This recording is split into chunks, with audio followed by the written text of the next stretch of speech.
আজকে আমি তোমাদের ট্যাংরা মাছ কাটা দেখাবো। দেখো কত বড় বড় ট্যাংরা মাছ এনেছে। এই ট্যাংরা মাছটা কি সুন্দর করে কাটা যায় আর এর প্রসেসটা কেমন সেটা আজকে তোমাদের শেখাবো। চলো, এবার দেখুন এই মাছটা কাটতে যেটা আমি বটিটা রেডি করে নিয়েছি আর নিয়ে নিয়েছি 1 চামচ নুন।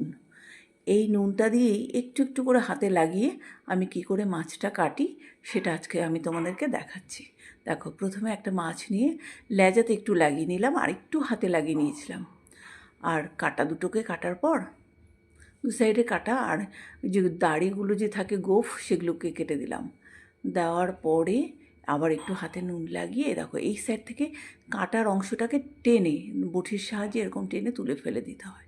দু সাইড দুটো কাটাটাই এইভাবে করে টেনে তুলে ফেলে দিলেই গলার দিকটা দেখো পুরো ফাঁকা হয়ে গেল। এবার সেই ফাঁকার ভেতরে দেখবে সমস্ত ওর যা পেটের নোংরা সবটা বেরিয়ে অনেকটাই চলে এসছে। তারপর টেনে ধরে এভাবে ফেলে দিলেই মাছটা কিন্তু রেডি হয়ে গেল। এবার তারপরে একটু লেজাটা এভাবে কেটে নিলেই দেখো কি সুন্দরভাবে ট্যাংরা মাছটা কাটা হয়ে গেল।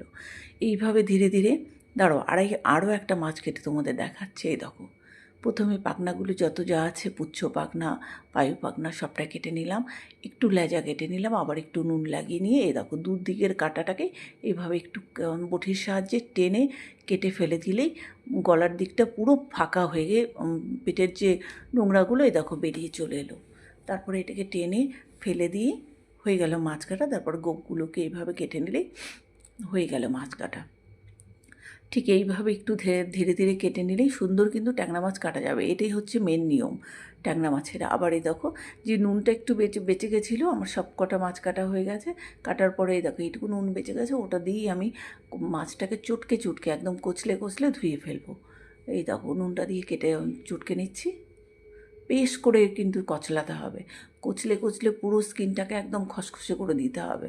তারপরে দেখো জল লাগিয়ে লাগিয়ে মোটামুটি তোমার এই ট্যাংরা মাছটা ধুতে 6-7 বার 8 বার তোমাকে জল দিয়ে ধুতে হবে। এরকম করে ধুয়ে ধুয়ে বারে বারে বারে বারে ফেলার পরে পুরো মানে রুপোর কালার একদম সাদা ঝকঝকে হয়ে যাবে। এই দেখো বারে বারে এই যে অনেকবার এই দেখো কি সুন্দর স্কিনটা হয়ে গেল, দেখলে? এবার কিন্তু হাতে দিলেই তুমি বুঝে যাবে, হ্যাঁ এবার তোমার মাছটা ধোয়া হয়ে গেছে। হাতেই তুমি বুঝতে পারবে, পিছল ভাবটা একদম থাকবে না। এইভাবেই সমস্ত মাছগুলোকে ধুয়ে নিতে হয় এবং কেটে নিতে হয়।